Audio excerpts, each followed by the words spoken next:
ആലത്തൂർ മണ്ഡലം ഇടത് സ്ഥാനാർത്ഥി കെ രാധാകൃഷ്ണനാണ് നമുക്കൊപ്പം ഉള്ളത്. രാധാകൃഷ്ണന്റെ മുഖ്യമന്ത്രി അടക്കം മണ്ഡലത്തിലെത്തി. എങ്ങനെയുണ്ട് പ്രചരണം?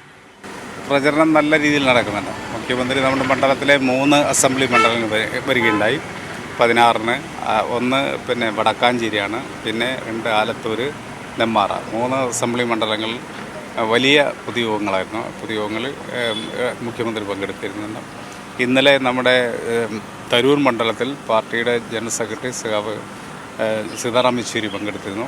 അതിന് മുൻപ് ചിറ്റൂര് നമ്മുടെ party PB member Brinda Karat പങ്കെടുത്തിരുന്നു. അങ്ങനെ ദേശീയ നേതാക്കളും സംസ്ഥാന നേതാക്കളും എല്ലാം ഓരോ സ്ഥലങ്ങളിലും പങ്കെടുക്കുന്നുണ്ട്. ഇപ്പോൾ പഞ്ചായത്ത് റാലികൾ ആരംഭിച്ചിട്ടുണ്ട്. ഇതിലെല്ലാം നല്ല രീതിയിലുള്ള ജനപങ്കാളിത്തമാണ് കാണാൻ കഴിയുന്നത്. സ്വീകരണ പരിപാടി 3-ാം ഘട്ടം ഏകദേശം പൂർത്തീകരിച്ചിട്ടില്ല. ഇന്നിപ്പോൾ 3 മണ്ഡലങ്ങളിലെ 3-ാം ഘട്ടം പൂർത്തീകരിച്ചു. ഇതിപ്പോൾ 4-ാമത്തെ മണ്ഡലമാണ്.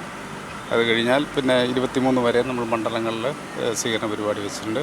24-ാം തീയതി സമാപനമാണ്. അപ്പോൾ അതുവരെയുള്ള പരിപാടികളെല്ലാം പ്ലാൻ ചെയ്തിട്ടുണ്ട്. ഈ ഒരാഴ്ച മാത്രമാണ് തെരഞ്ഞെടുപ്പിനുള്ളൂ. ഇനി കറക്റ്റ് പറഞ്ഞാൽ 7 ദിവസം. 7-ാമത്തെ ദിവസം ഇലക്ഷനാണ്. ഇന്നിപ്പോൾ 19 ആയില്ലേ, 26-നാണ് ഇലക്ഷൻ. പൊതുവേ ഇടതുപക്ഷ മുന്നണിയുടെ പ്രവർത്തകരും അതുപോലെ തന്നെ നേതാക്കളൊക്കെ തന്നെ സജീവമായിട്ട് രംഗത്തുണ്ട്. ഞാൻ നേരത്തെ പറഞ്ഞ പോലെ ഇടതുപക്ഷ മുന്നണിക്ക് അപ്പുറത്ത് നിൽക്കുന്ന ജനവിഭാഗങ്ങളും ഈ തെരഞ്ഞെടുപ്പിൽ ഇടതുപക്ഷ മുന്നണിയെ വിജയിപ്പിക്കാൻ വേണ്ടി പ്രവർത്തിക്കുന്നുണ്ട്. വലിയ ആവേശത്തിലാണ് തെരഞ്ഞെടുപ്പിൻ്റെ അവസാന ലാപ്പിലും കെ രാധാകൃഷ്ണത്തെ ആലത്തൂരിൻ്റെ സ്വന്തം രാധേട്ടൻ മുന്നേറിക്കൊണ്ടിരിക്കുന്നത്. ക്യാമറമാൻ മഹേഷ് പാലക്കാടിനൊപ്പം സച്ചിൻ വള്ളിക്കാട്, കൈരളി ന്യൂസ്, പാലക്കാട്.